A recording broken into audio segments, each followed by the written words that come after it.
They told us this planet was lifeless. They lied. From the moment our shuttle touched the surface, everything felt wrong.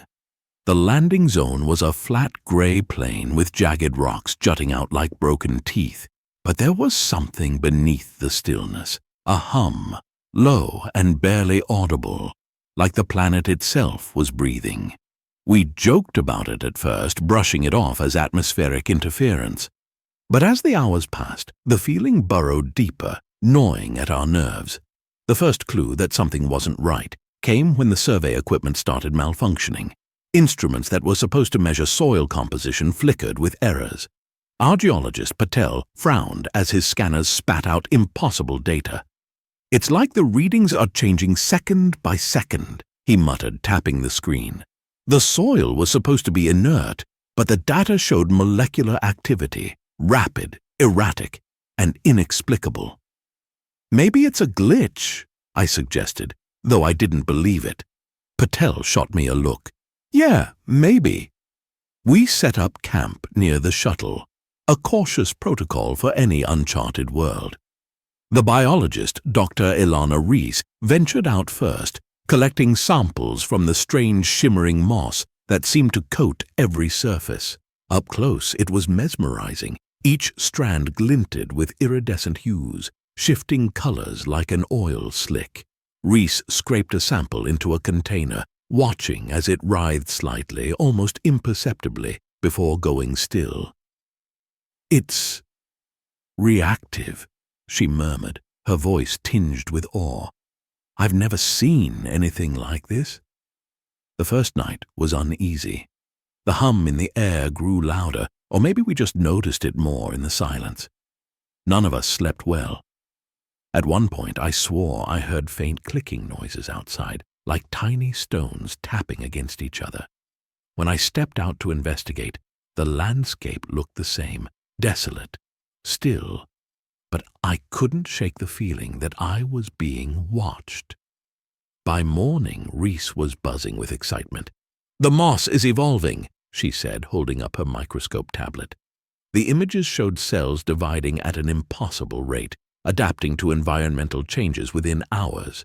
She was ecstatic, already imagining the accolades this discovery would bring. But the rest of us weren't so sure.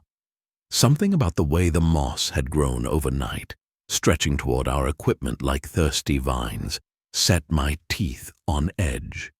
Patel was the first to voice it. "What if it's hostile?" he asked, only half joking. Reese scoffed.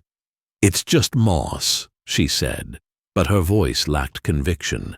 The way it moved under the microscope wasn't just biological, it felt purposeful. Then we lost Jackson. Jackson was our engineer, the one who kept the equipment running and the systems online. He'd gone out early that morning to recalibrate the atmospheric sensors a few hundred meters from the shuttle. Routine work. We didn't think much of it until an hour passed, and he didn't respond to our comms. Patel and I went to check on him, following the trail of footprints he'd left in the fine, silty soil. It was an easy trail to follow at first, straight, deliberate steps heading toward the sensor station. But then the tracks stopped. Not like he'd turned back or veered off. They just ended. One moment, clear indentations in the soil. The next, nothing but smooth, unbroken ground stretching out in every direction. Patel crouched down, brushing his fingers over the spot where the footprints vanished. "This doesn't make sense," he muttered. "Even if he ran, there should be some sign of something." I scanned the horizon, my pulse quickening. The plains were empty, the jagged rocks looming in the distance like silent sentinels.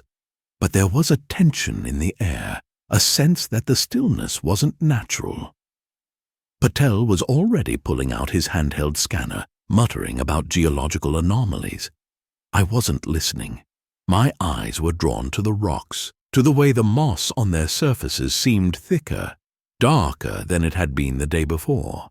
It glistened in the pale sunlight, almost wet, and I swore I saw it shift just slightly when I looked away. We radioed back to the shuttle, but the interference was worse now. static crackling through the comms like a broken connection. Reese's voice came through in bursts, panicked and fragmented. "Something moving, near the camp. Come back." Patel and I exchanged a glance, then started running. The scene at the shuttle was chaos. Reese was standing at the edge of the camp, clutching a makeshift torch, her face pale and eyes wide. "They're alive," she whispered when she saw us. "The moss, the rocks, all of it." I didn't understand what she meant until I looked closer. The ground near the shuttle was shifting, writhing as the moss pulsed and stretched toward our equipment. Tendrils of the stuff were wrapping around one of the tripods, pulling it down with a wet, organic strength that turned my stomach. And then there was the noise, a low, guttural clicking sound, like bone grinding against bone, emanating from somewhere in the distance. Patel swore under his breath, yanking Reese back as one of the mossy tendrils reached toward her boots. "We need to leave," he said, his voice tight. "Now." Reese shook her head, still clutching her torch. "We can't," she said. "The ship's systems are already compromised. The interference, it's coming from the planet. It's—" Her words caught in her throat as the ground shifted again, and for a brief moment I saw something beneath the moss. Not soil, not rock. Something smooth and black, like the surface of an enormous buried organism. And then it moved. The movement was subtle at first, a slow undulation beneath the moss that could have been mistaken for a trick of the light. But as we stood there, frozen in disbelief, the ground beneath our feet began to shift with a rhythmic, pulsating motion. It wasn't just the moss, it was the planet itself. Reese stumbled back, her torch dropping to the ground and extinguishing with a hiss. "It's alive," she whispered, her voice barely audible over the clicking sounds that now seemed to come from all directions. "The whole planet is alive." Patel didn't wait for further confirmation. He grabbed Reese's arm and started pulling her toward the shuttle. "We're leaving," he said, his voice trembling. "Forget the samples, forget the research. We're not staying here another minute." But when we reached the shuttle, we realized just how dire our situation had become. The landing struts were entangled in thick rope-like vines, their surfaces glistening with the same iridescent sheen as the moss. The vines pulsed faintly, as if they were alive, their grip tightening around the metal with every passing second. Patel tried to cut through them with a portable laser, but the vines seemed to sense the attack, recoiling briefly before lashing back with startling speed. One of them grazed his arm, leaving a thin, bleeding gash. "We're trapped," Reese said, her voice shaking. "It's not going to let us leave." Inside the shuttle, the situation wasn't any better. The systems were flickering, vital diagnostics showing erratic readings. The hum we'd heard since landing was now louder, resonating through the ship's walls like a heartbeat. Patel worked frantically at the console, trying to override the interference, but every command he input was met with garbled error messages. Then the video feed came online. For a moment we thought it was a sign that the systems were stabilizing. But the image on the screen wasn't from our cameras. It showed Jackson, or at least something that looked like him. He was standing in the distance, just beyond the horizon, his silhouette barely visible against the barren landscape. But there was something off about the way he moved, jerky, unnatural, like a marionette being controlled by invisible strings. "Jackson!" Reese called out, her voice cracking as she bolted for the hatch. Patel and I barely managed to stop her before she opened it. "It's not him!" Patel shouted, his grip tightening on her arm. "Look at the way he's moving. That's not human." We watched in silence as the figure on the screen turned slowly, its head tilting unnaturally to one side. And then it smiled. Not a human smile, but a grotesque, toothless grin that stretched too wide, splitting its face almost in half. The feed cut out abruptly, leaving us staring at a blank screen and the reflection of our own horrified faces. "We need a plan," I said, forcing myself to stay calm despite the rising panic in my chest. "If we can't take off, we'll have to find another way to survive until help arrives." Reese shook her head. "No one's coming," she said. "The interference, it's not just blocking our comms, it's deliberate. Whatever this thing is, it doesn't want us to leave, and it doesn't want anyone else to find us." Patel sat down heavily, his face pale. "So what do we do? Just sit here and wait for it to kill us?" "No," I said, trying to summon some shred of determination. "We fight. We figure out what this thing is and how to stop it. If it's alive, it can be killed." But even as I said the words, I wasn't sure I believed them. The next few hours were a blur of frantic planning and growing despair. Patel worked tirelessly on the shuttle systems, trying to isolate the interference and reboot our communications. Reese pored over the biological samples she had collected, her hands shaking as she tried to make sense of the impossible data they presented, and I stood watch near the hatch, my eyes scanning the landscape for any sign of movement. But the truth was, I didn't know what I was looking for, or what I would do if I found it. The noises outside grew louder as the hours passed. The clicking, which had been faint and sporadic, now came in rhythmic bursts, like some kind of alien language. And there were other sounds too, low guttural growls and high-pitched screeches that sent chills down my spine. At one point, I thought I saw something moving among the rocks, a shadowy figure that darted out of sight as soon as I turned my head. Reese broke the silence with a gasp, her eyes wide as she stared at the tablet in her hands. "This isn't just evolution," she said, her voice trembling. "It's mimicry. The moss, it's replicating our cells. Look!" She held the tablet out to me, and I saw the magnified image of what should have been a simple plant cell. But it wasn't. Interspersed among the alien structures were human-like nuclei, twisting and dividing in grotesque imitation of life. "It's using us to grow," she continued, her voice barely above a whisper.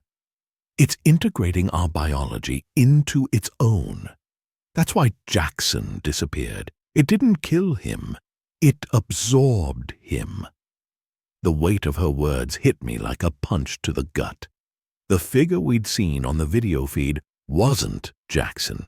It was something else, something born from him. I turned to Patel, who had stopped working on the console to listen.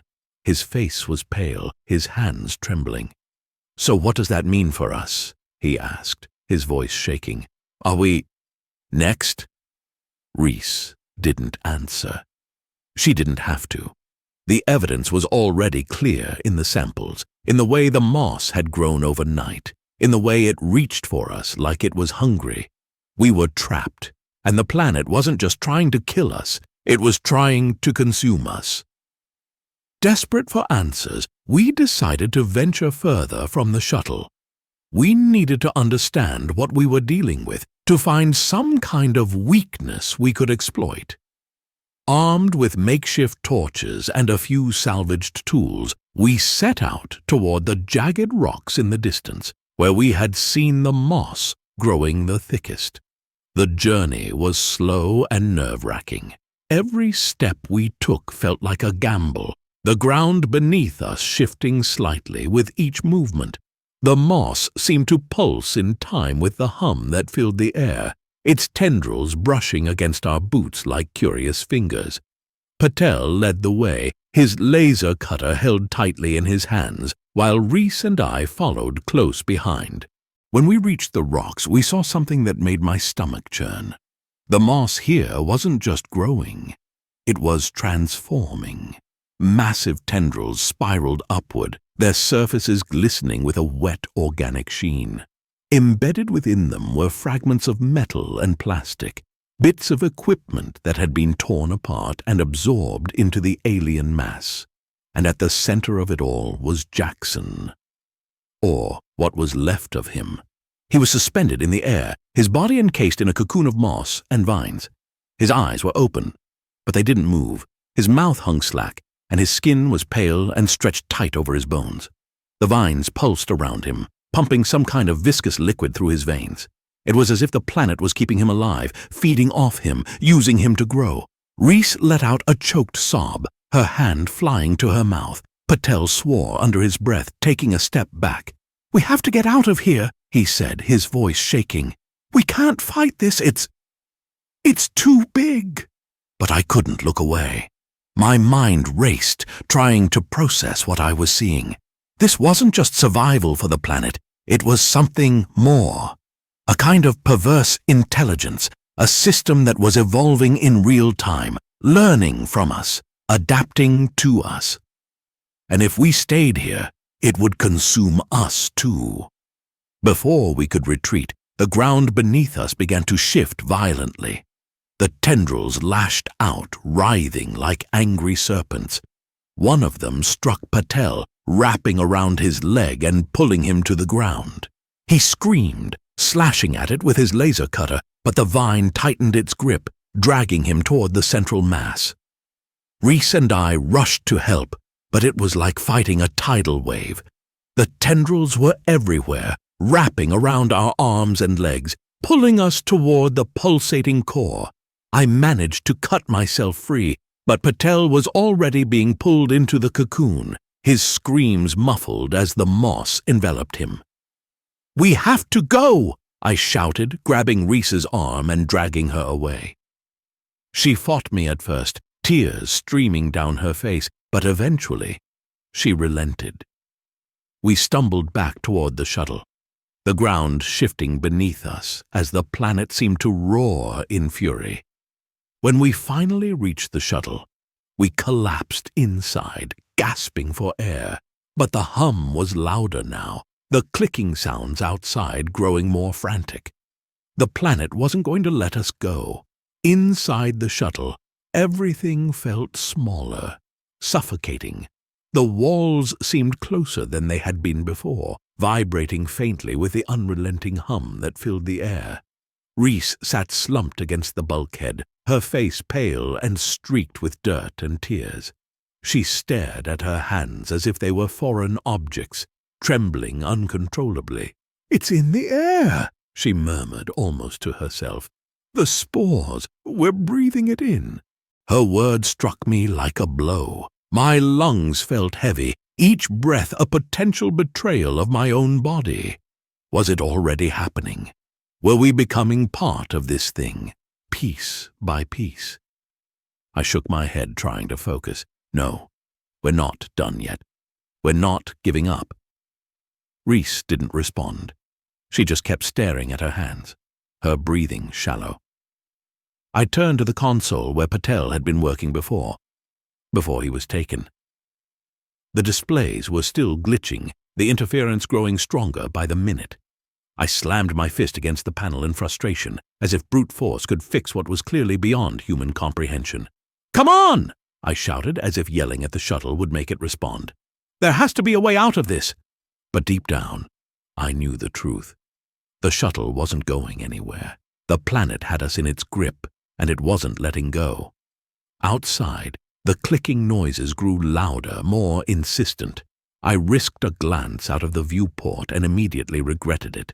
The landscape was shifting, the once barren plains now teeming with movement.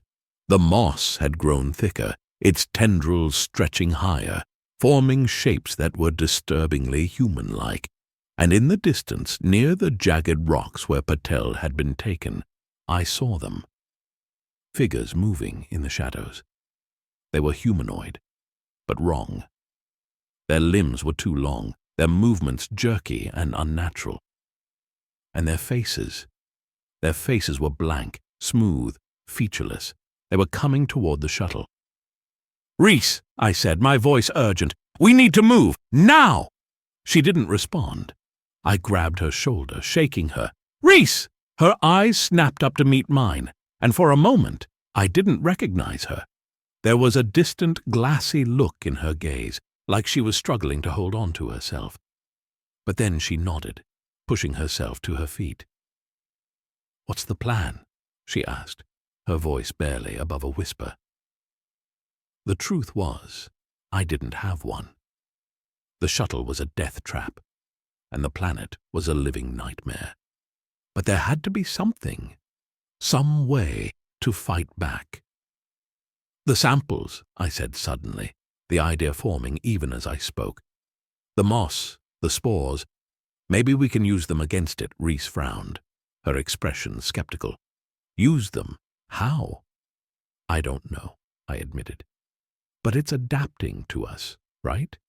Maybe we can turn that against it.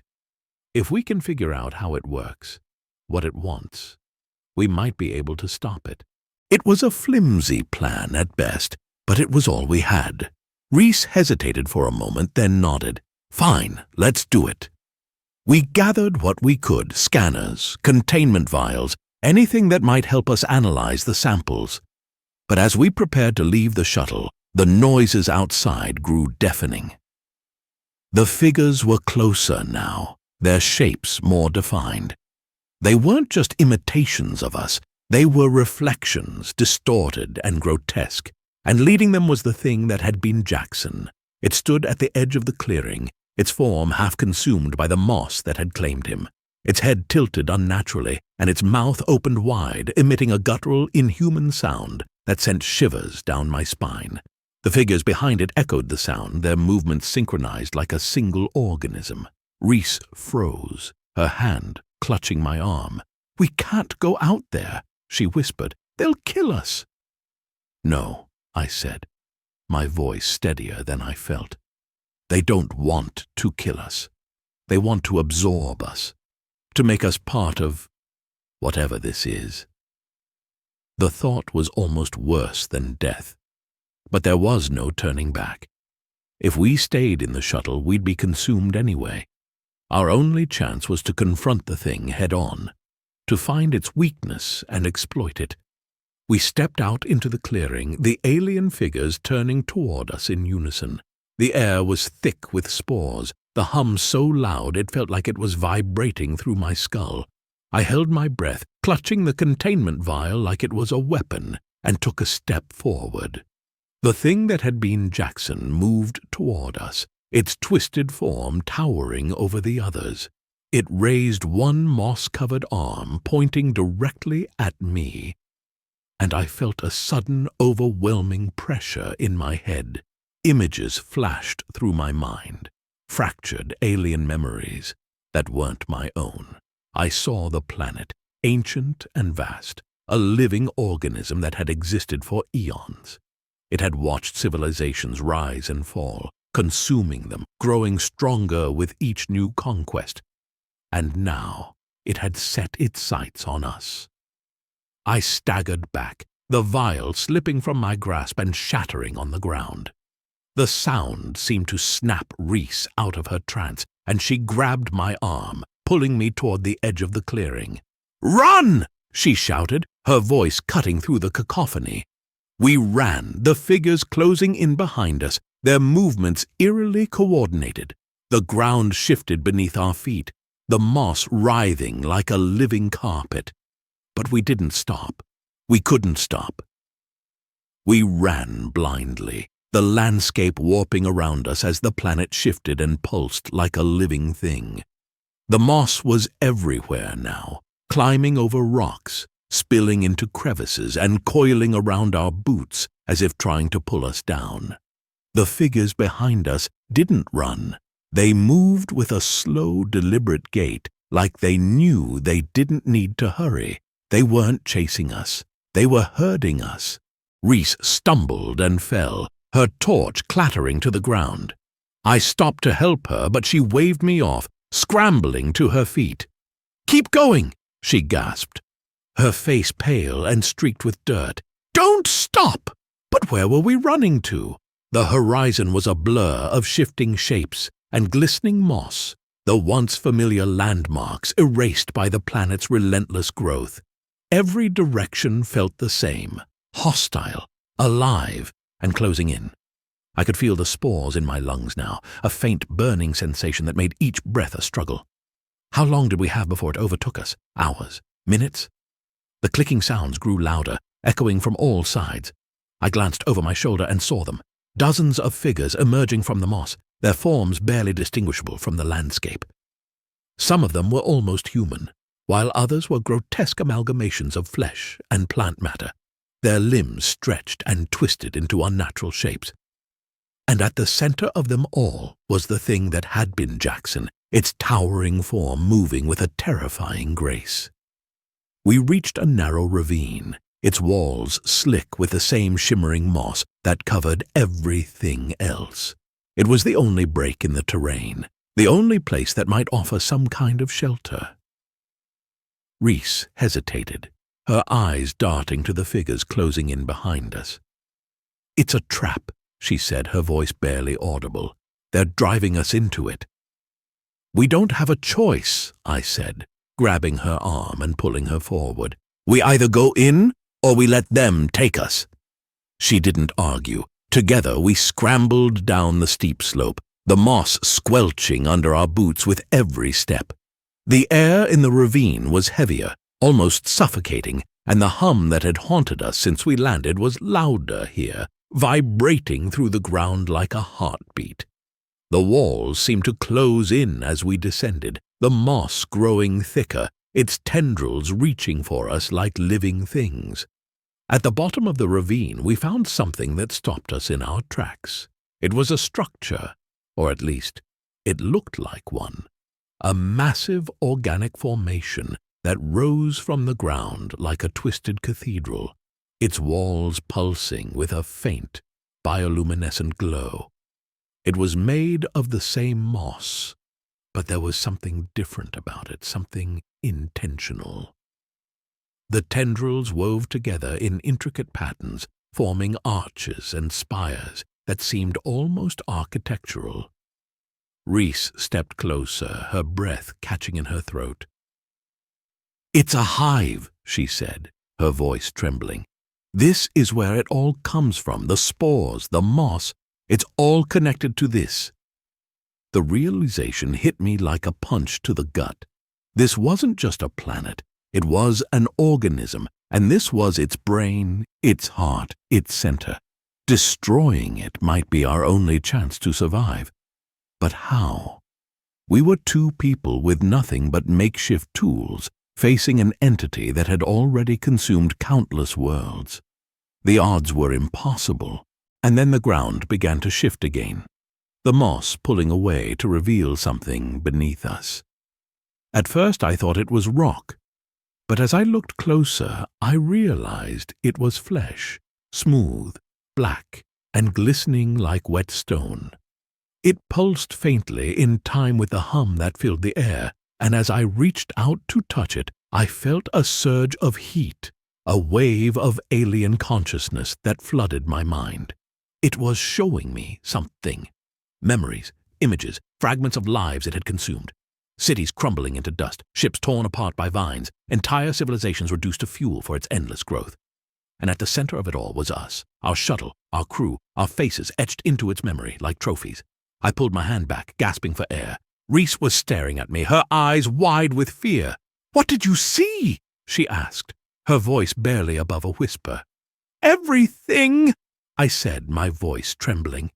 "It's not just feeding on us, it's learning from us. Every thought, every memory. It's taking them, using them to grow stronger."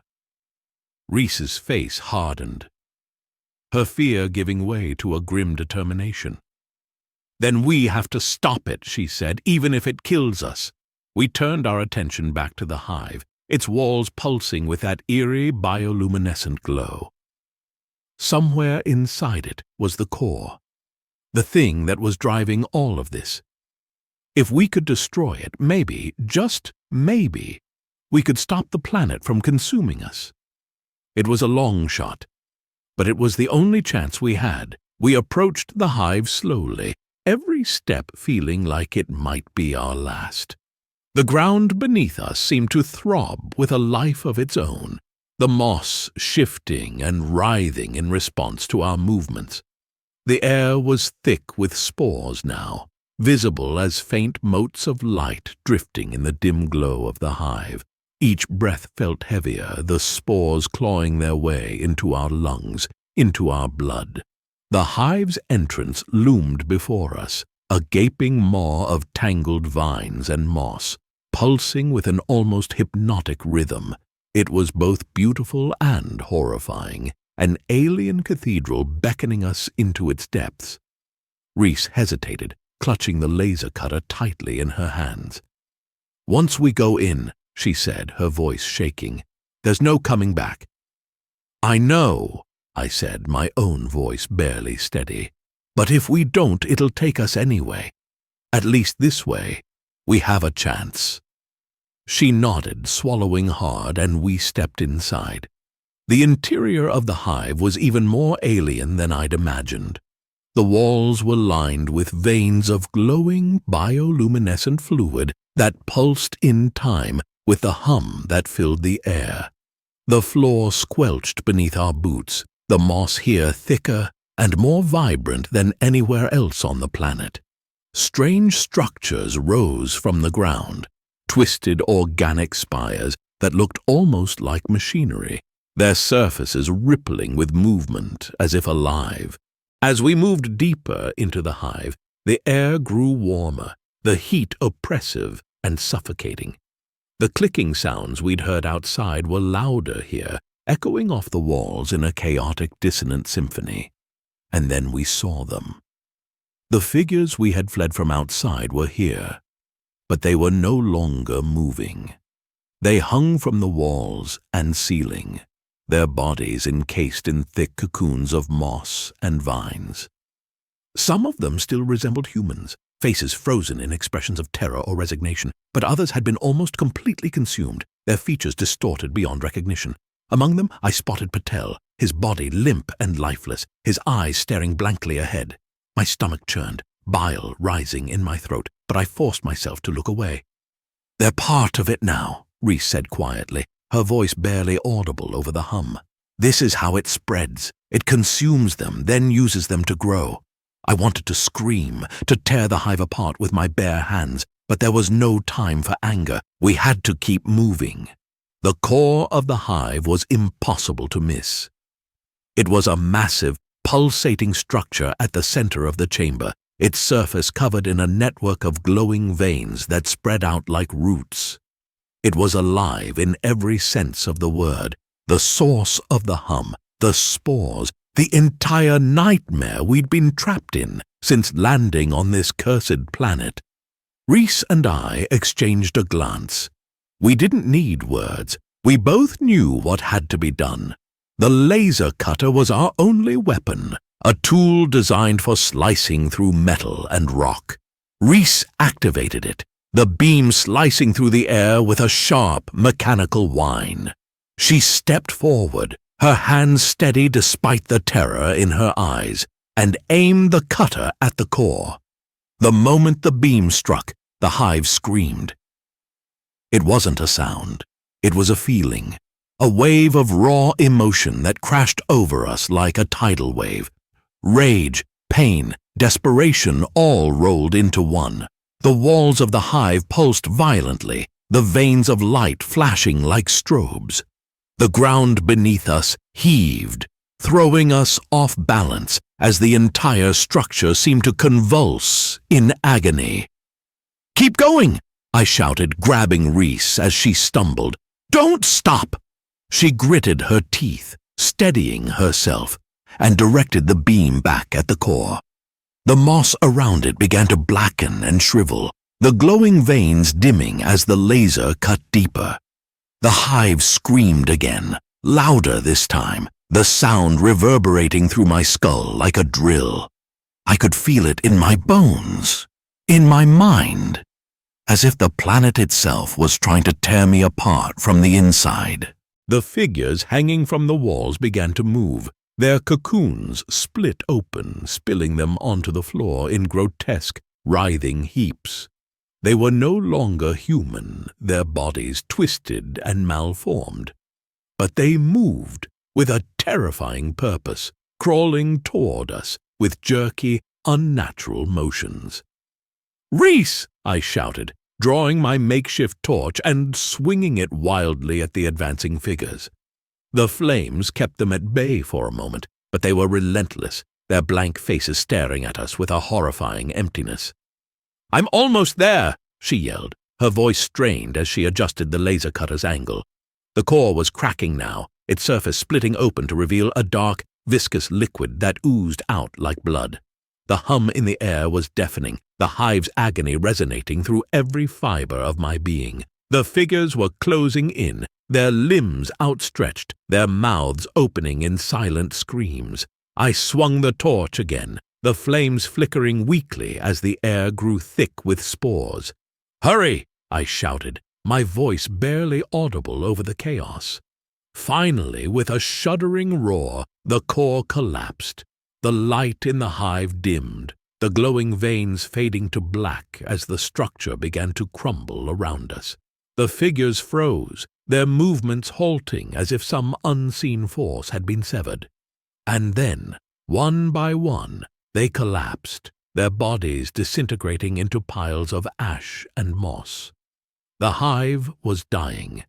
The hive collapsed around us, its walls crumbling like wet sand, releasing clouds of spores into the choking air. The hum that had haunted us since landing was fading now, replaced by a guttural, dying groan that seemed to ripple through the ground. Reese grabbed my arm, pulling me toward the exit as the floor buckled beneath our feet. "We have to move!" she shouted, her voice raw and panicked. We stumbled through the collapsing structure, the moss writhing weakly around us like an animal in its death throes. The bioluminescent veins that had once lit the hive were extinguished, leaving only darkness and the faint glow of our torches. My legs felt like lead, every step a struggle as the weight of the spores in the air pressed down on me. I could feel them inside me now, clinging to my lungs, to my blood, to my mind. The entrance to the hive was barely visible, a faint outline against the suffocating darkness. We staggered toward it, the ground beneath us heaving, as if the planet itself was trying to swallow us whole. Behind us, the core let out one final shuddering roar, and then the entire structure caved in, burying whatever remained of the hive under tons of moss and debris.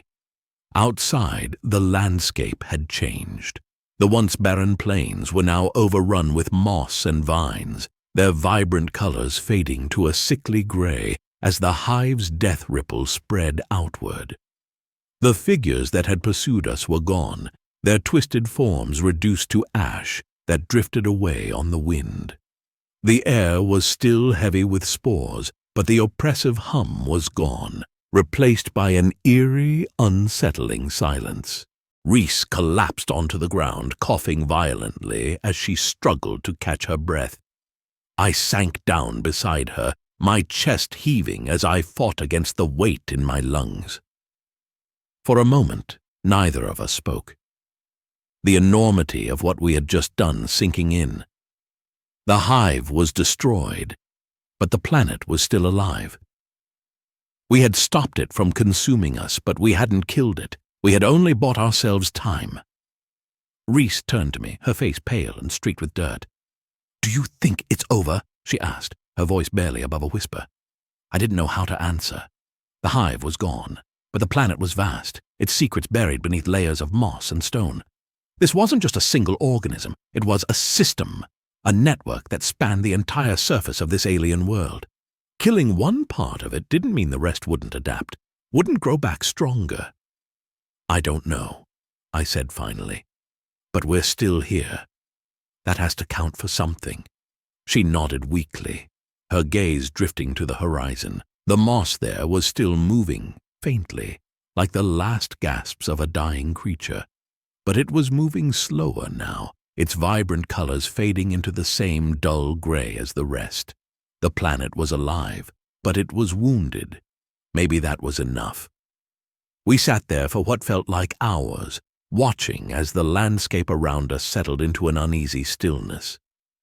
The shuttle was still trapped, its struts entangled in the remains of the moss, but the interference that had blocked our systems was gone. Reese managed to get a signal through to orbit, a faint transmission that crackled with static, but carried the one message that mattered. We were alive. Help would come eventually, but I couldn't shake the feeling that we hadn't escaped. Not really. The spores were still inside us, a part of us now, just as we had been a part of the planet. I could feel them in my blood, in my thoughts, a faint whisper at the edge of my mind. The planet wasn't finished with us. It had let us go, but only because it wanted us to carry a piece of it back with us. As I sat there staring at the lifeless horizon, I realized the truth. The planet wasn't just alive, it was patient. It didn't need to chase us or fight us. It only needed to wait. And it would wait, for years, for centuries, for however long it took. Because in the end, it didn't matter where we went, or how far we ran. The planet wasn't just alive, it was inevitable. Subscribe for more stories that will keep you looking over your shoulder, or watch the next video if you dare.